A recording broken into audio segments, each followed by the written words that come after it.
아는 만큼 튼튼해지는 지식 강연. 뭘 좀 아는 의사 K닥터. 안녕하세요. 이지혜입니다. 어린아이부터 우리 어르신들까지 바로 저도 몇 주 전까지 이곳을 다녀왔고요. 평생 우리가 가장 많이 가는 병원이 이곳이 아닐까 싶은데요.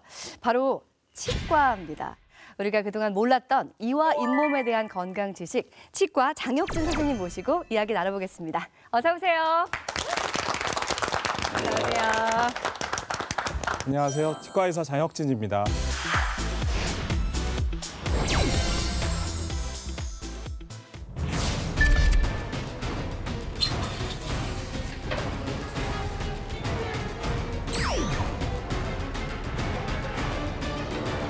치과 의사에게 물어보시는 내용들 다 똑같습니다. 임플란트 할 수 있겠냐? 몇 개 심어야 되냐? 비용이 어떻게 되냐? 치주 세균 자체가 이 뇌를 파괴하는 역할도 하기 때문에 치매도 올 수 있고요. 치아가 바로 건강을 표현하는 가장 보여줄 수 있는 첫 번째이기 때문이죠. 오늘의 주제가요. 잇몸 질환이 건강을 좌우한다인데요. 선생님 어떤 뜻인지 궁금해요. 네, 우리가 치아가 좋아야 된다. 많은 분들 다 아실 거예요. 일단 식사를 잘 하시려면 치아가 좋아야 됩니다. 다만 그 치아가 역할이요. 우리 전신 건강하고도 정말 큰 연관성이 있습니다. 오늘 강의 내용 들어보시면요. 아, 치아가 이렇게 중요한 거였구나. 이렇게 생각이 아마 드실 겁니다. 네, 너무나 기대가 됩니다. 장혁진 선생님의 강연 지금부터 함께 하시죠.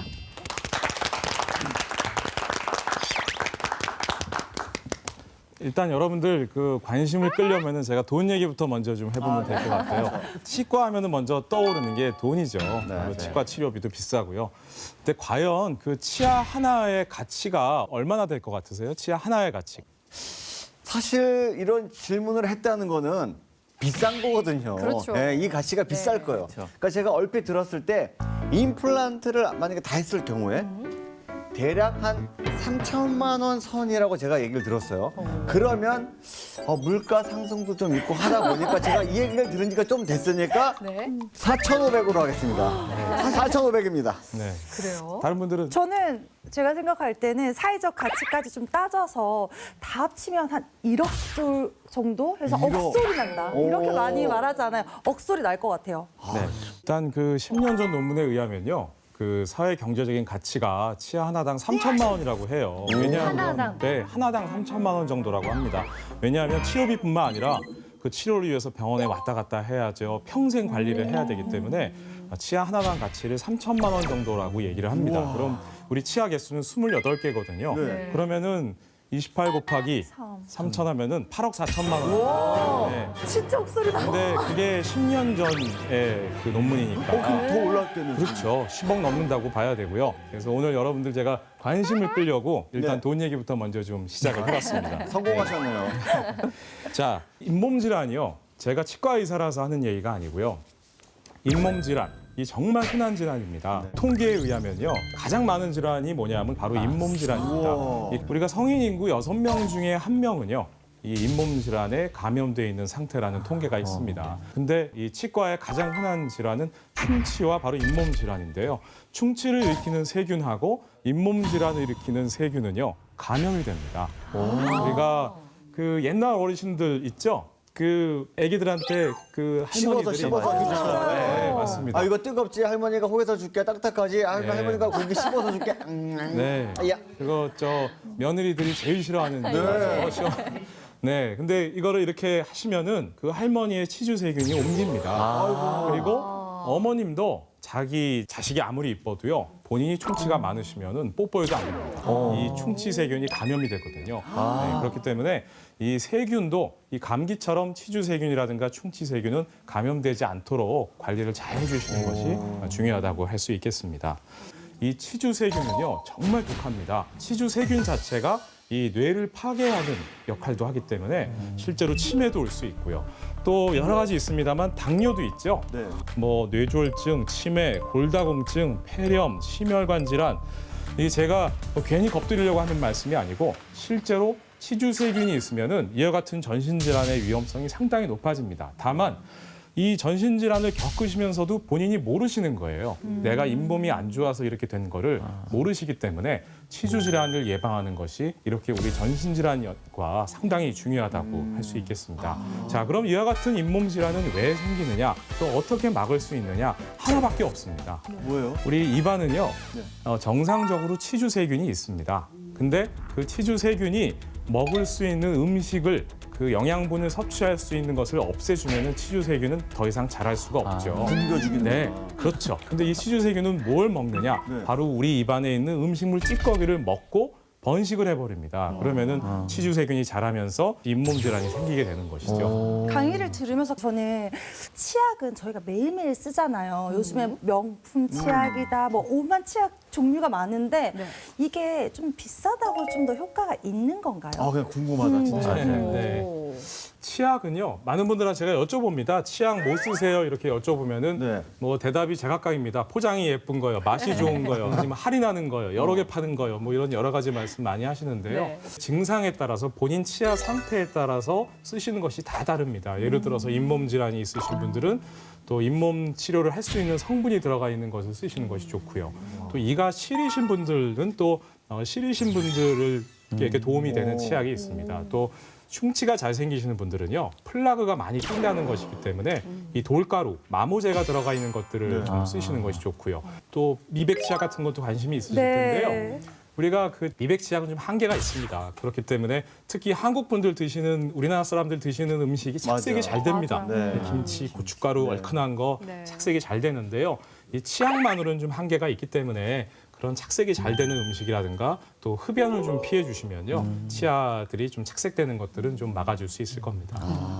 자, 그러면 이 치주 질환, 내가 과연 치주 질환이 있는지 없는지에 대해서 좀 생각하시는 분들이 계실 거예요. 네. 제가 잇몸 질환이 있으실 때 본인 스스로 진단하실 수 있는 몇 가지를 좀 말씀을 드리겠습니다. 좋다. 이렇게 좀 사파로 한번 그려봤는데 본인이 몇 가지가 해당되는지를 한번 자세히 좀 봐주세요. 그래요? 손가락 접어볼까요? 네, 맞습니다. 네. 자, 일단 이가 아프다. 그다음에 잇몸이 부었다. 또 세 번째, 잇몸 부위에 좀 짜릿한 통증이 좀 있다. 그리고 네 번째, 잇몸에서 좀 피가 나는 것 같다. 그다음에 입냄새가 나는 것 같다. 근데 불행히도요, 본인이 모르잖아요. 본인은 맞아. 모릅니다. 네. 나는 내가 입냄새가 심하다고 생각하는 분은 제가 뵌 적이 없어요. 네. 그리고 여섯 번째로 찬 걸 드시면 이가 시리신 경우도 있고요. 맞다. 다음 사진 볼까요? 네, 딱딱한 것을 씻기가 힘들다. 또 음식물이 자주 낀다. 또 이와 이 사이가 벌어진다. 또 잇몸이 아래로 내려갔다거나 빠진 치아가 있다. 또 고름이 난다. 자, 이 중에 나는 한 가지에서 한 세 가지 정도에 해당이 된다고 하시는 분 손 한번 들어보시겠어요? 네. 안 들면 이상하네. 나는 세 가지 이상 해당이 되는 것 너무 같다. 솔직하지 않으신 것 같은데요. 세 가지 이상이 해당되는 것 같다. 네, 몇 분 계신데요.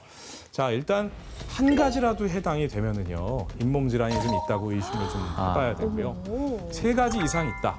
그럼 당장 치과 가셔야 됩니다. 네, 그렇기 때문에 꼭 좀 병원에 가셔서 점검을 좀 받아보시는 것이 좋을 것 같습니다. 자, 이렇게 잇몸이 안 좋으셔서 결국 병원에 오셔서 임플란트를 해야 된다 얘기를 들으시는 경우가 있습니다. 저는 임플란트를 이렇게 설명을 드립니다. 임플란트는 벽에다가요, 못을 박는 거하고 똑같아요.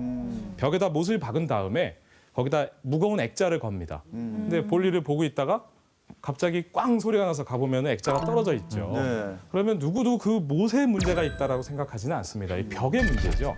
근데 콘크리트 벽에 박으면은 걱정하지 않고 무거운 짐을 걸어도 되죠. 이게 무슨 말씀인가 하면은요, 잇몸 뼈가 이 벽하고 똑같습니다. 근데 잇몸 질환이 계속 진행이 되면은 잇몸 뼈 자체도 이렇게 스티로폼처럼 바뀌어 버립니다.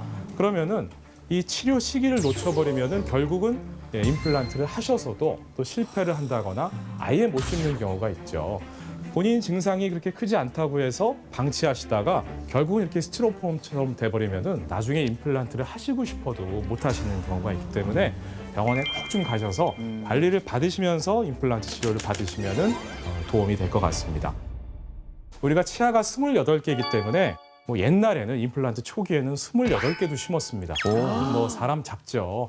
근데 이렇게 요즘은요, 기술이 많이 좋아졌습니다. 무슨 얘기냐면은 이 왼쪽 사진은 제가 어느 다리인지는 모르겠어요. 근데 옛날에 지어진 다리는 저렇게 교각을 많이 세워야 됐을 겁니다. 네. 근데 오른쪽 사진 보시면요, 부산에 있는 광안대교인데요. 부산 분들 저 다리 지나다니시면서 아따 이거 저 교각 2개니까 못 지나가겠다 이렇게 얘기하지 않으실 거예요.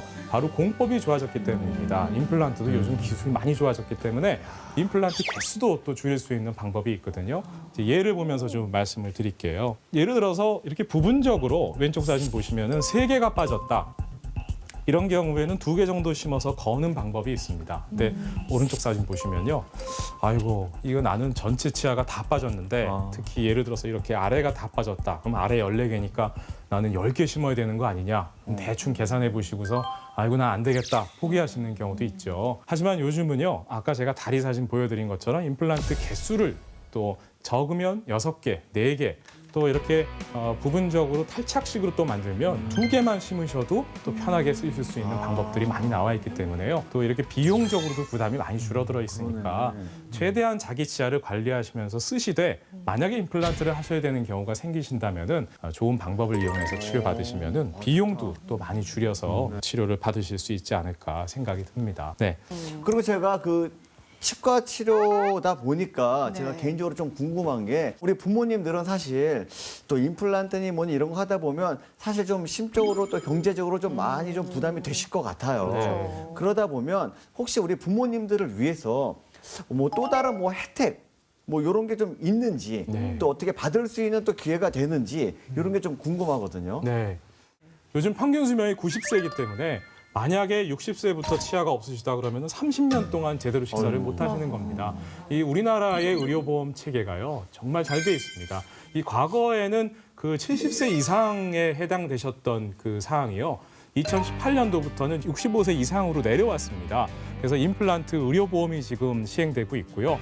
과거에는 본인 부담금이 50% 정도였었는데 요즘은 본인 부담금이 30%까지 떨어져 있기 때문에요. 그래요? 네, 그래서 임플란트 같은 경우에는 본인이 내셔야 되는 돈이 한 30만 원 정도. 괜찮다. 그다음에 틀니 같은 경우에는 본인이 부담하셔야 되는 금액이 40만 원 정도. 또 게다가 기초생활수급자시라거나 아니면 뭐 장애인이시라거나 아니면 국가유공자 뭐 이런 분들 같은 경우에는 본인 부담금이 더 떨어지고요.